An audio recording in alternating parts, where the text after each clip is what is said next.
Alright, there's not a whole lot that needs to be said in order to introduce Oberon. Let's just get into it. Here we are in the simulacrum with Oberon, the most stable warframe in the game. And we're going to be using Elemental Ward on Oberon. So, I've got myself here the Toxin version of Elemental Ward, which is kind of unused. But I think Oberon is probably uniquely qualified to use it.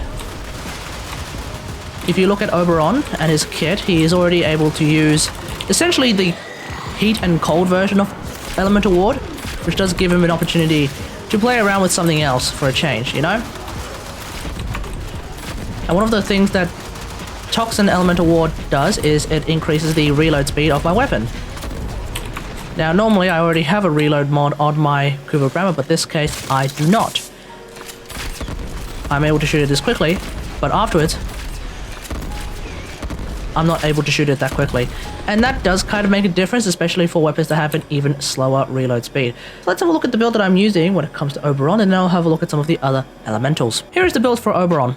It's actually the standard build that I normally use anyway. It's a one form of build, and I highly recommend it for just about every Oberon build, minus some of the other Oberon builds that I've come across that probably would prefer a little bit more efficiency. But generally speaking, this build is really, really strong.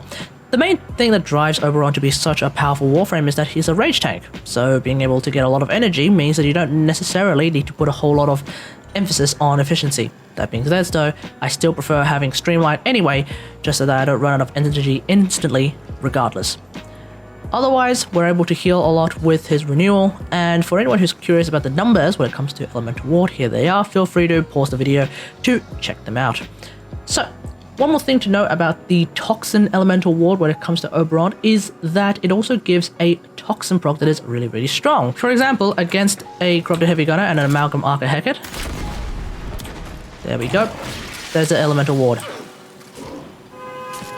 So the great thing that Oberon can do is Oberon can strip armor. This time he stripped armor with the cat, but as you can see here, it's already doing quite a nice amount of damage.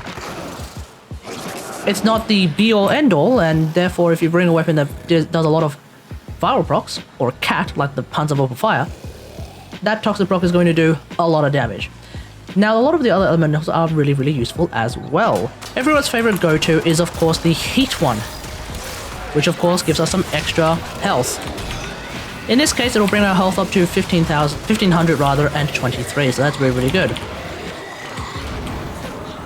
There's also a potential chance for a heat proc, which is cute, but not necessary for the most part. Especially since Oberon is already capable of stripping everyone's armor anyway. Now, you may be wondering, okay, what is the effective health that I could potentially have?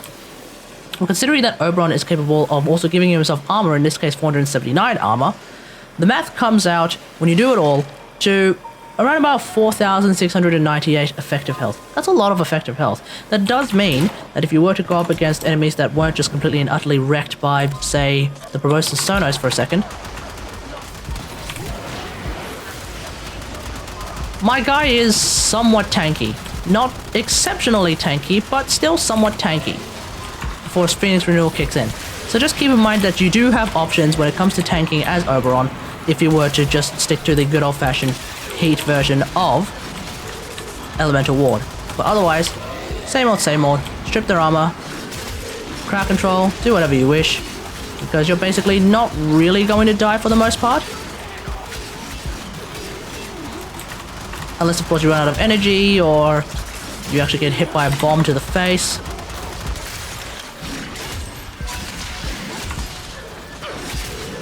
But there we go. And we'll kill this one too. Done. There's also the other one that is normally used a lot more as well, which is the Cold Elemental Ward. So the Cold one, of course, gives us a lot of extra armor, which of course stacks on top of the armor that we're already getting from Hallowed Ground. So as you can see here, we're taking in significantly less damage now. Great, awesome.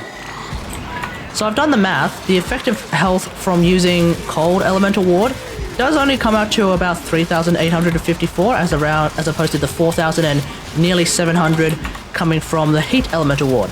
The big question is, which one would you prefer though? Would you rather have more effective health point blank, or would you rather still have a lot of effective health, but essentially have better healing? Because keep in mind, when you're healing with the heat one, you're only healing a smaller portion of your health per second as opposed to healing with the cold one because you have less health but you have more armor. So just think about it.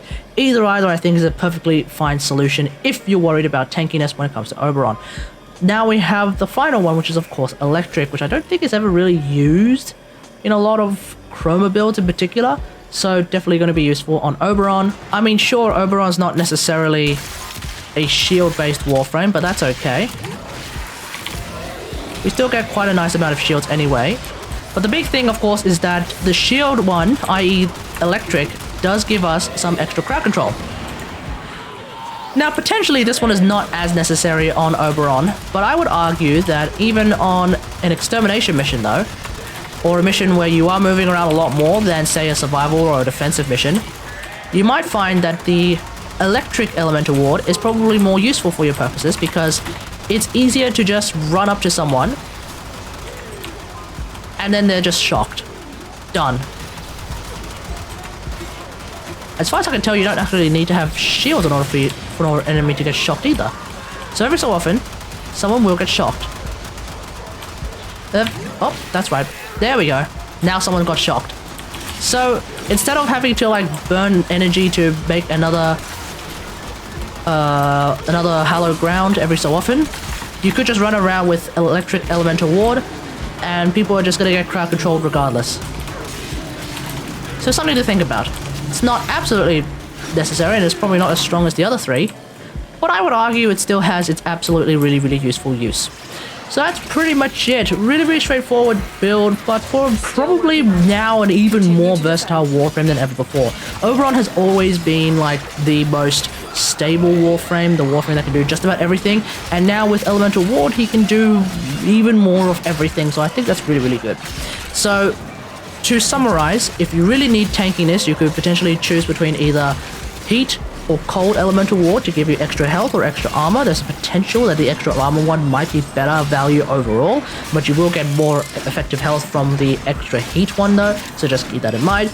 If you want to have some more damage, you could potentially use something like Toxin elemental ward with that Toxin proc, especially since Oberon is capable of stripping armor as well, so against armored enemies that's not going to be that big of a problem. You could also get some extra reload speed as well, so that's really good as well. I tend to like that a lot, especially for a lot of weapons that I use that sometimes have a bit of a slow fire rate. That's probably a good idea. And then finally, if for whatever reason you're doing like an extermination mission or a spy mission, something where you have to go from A to B and you tend to be moving a lot more than per usual, and therefore you can't really rely on the power of the hallowed ground in order to CC enemies through the power of radiation procs, you can of course choose to use the electric elemental ward instead. I think that's going to give you quite a lot of extra value in terms of crowd control if you so desire. But that's pretty much it. Let me know what you think about all this in the comments below. Which kind of elemental ward would you use on Oberon? Would you actually make the active conscious decision to actually swap elemental wards from time to time? I think I would, just not only to keep things fresh, but also potentially there might be some really good options in terms of that. I don't know, we'll just have to see. Otherwise, hope you guys enjoyed. If you like this video, hit that like button, subscribe for more Warframe content, and until next time, I'll see you guys later. Thanks for watching. Bye!